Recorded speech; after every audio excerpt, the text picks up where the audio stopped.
गावातले सगळे लोक जमले इथं.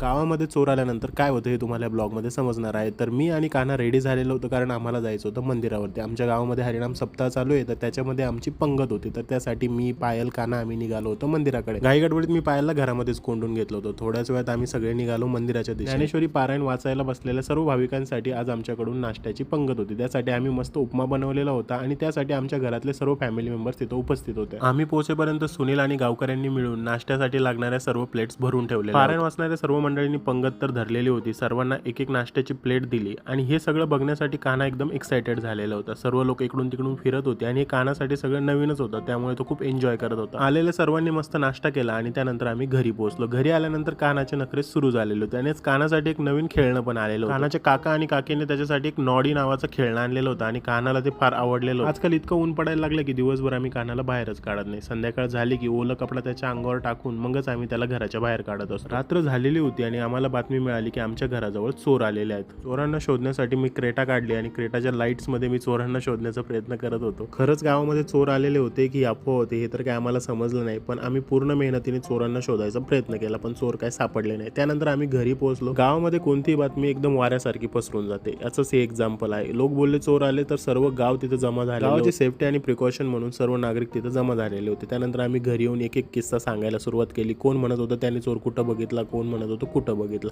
त्यानंतर जेवायला पण उशीर झालेला होता. मग मस्त कान्हासोबत आम्ही जेवण केलं. पप्पा पण तेवढ्यात आले होते. पप्पांनी एक वेगळाच किस्सा सांगितला. मला जर हा पूर्ण ब्लॉग बघायचा असेल तर स्वप्नील जाधव ब्लॉग्स यूट्यूबवरती सर्च करा. भेटूया पुढच्या मिनी ब्लॉगमध्ये.